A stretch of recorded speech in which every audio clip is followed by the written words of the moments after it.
Muito bem, a gente está aqui para falar de algumas representações dos dados da nossa amostra que podem aparecer na forma de gráficos, vou por aqui, ó, gráficos estatísticos, que são informações não somente dadas em tabelas, mas sim em um par de eixos cartesianos. Desenhei aqui os três tipos de gráfico que mais aparecem: os histogramas, as poligonais e o sectograma ou gráfico de setores. A gente também tem o gráfico de barras, que tem alguns materiais didáticos que dão uma confundida com gráfico de barra, que são aquelas barras que vão te dar sempre o tamanho proporcional à frequência dos dados discretos. No histograma, a gente tem um gráfico que representa distribuições de classes, tá certo? E não esses dados discretos. Mas, de qualquer maneira, são gráficos que eu tenho que coletar as informações para daí sim fazer a parte de manipulação. Tá bom, então vamos falar primeiro dos histogramas. Como é que você representa ou reconhece as informações dadas nos histogramas? Eu fiz aqui um desenho do exemplo que a gente viu na tela anterior, que diz respeito lá às alturas das pessoas dadas em classes, né? O número de alunos, eu tenho 100 pessoas, e aí eu coloco quais são as minhas classes aqui, de 1,50 a 1,58, de 1,58 a 1,66 e assim por diante. Muito bem, então no meu histograma eu vejo aqui na horizontal as classes, representando a base de cada um desses retângulos. E a altura deles diz respeito ao número de alunos que tem essas alturas dentro de cada uma dessas classes. Muito bem. Por que eu desenhei isso aqui depois de falar do gráfico de poligonal de frequência? Porque eu vou fazer as duas representações no mesmo par de eixos aqui. Essa poligonal de frequência, ela é representada por segmentos de reta que unem pontos importantes dentro dos meus dados. Que pontos são esses, Cláudia? É assim, aqui nessa região, eu tenho as pessoas, eu tenho que 5 alunos têm altura entre 1,50 e 1,58.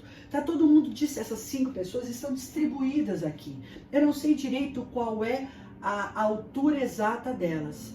Então, como eu quero um representante para esse grupo que está aqui, eu vou para o meio do intervalo entre 1,50 e 1,58. Eu vou pegar a média aritmética como a representante da altura no eixo X, como se todo mundo tivesse a média aritmética de todos esses valores. No meio desse intervalo, você tem o 1,54.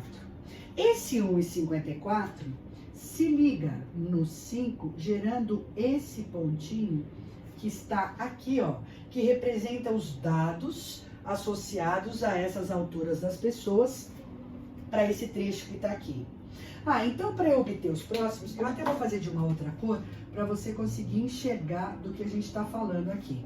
Então o próximo aqui no meio, entre 1,58 e o 1,66, vai ser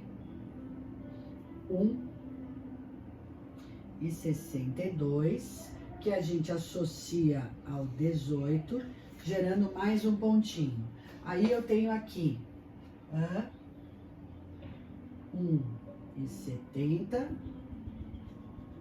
se associando ao 42 lá em cima, depois o meio do trecho de novo, vou puxar ele mais aqui para baixo, que vai dar 1,78 para a altura média daqueles 27 alunos, e aqui o 1,86 para associar com 8 alunos, ok? Com esses pontos aqui eu venho e uno esses pontos por segmentos de retas, que têm inclinações diferentes entre si, mas na verdade o que eu vejo são segmentos entre dois pontos aqui, ó. consecutivos, pegando sempre esses pares ordenados como informações completas sobre aquilo que está sendo estudado. Legal? Então, duas maneiras de você interpretar um gráfico como esse para tirar as informações e aí sim estudar ou analisar os dados do jeito que você quer.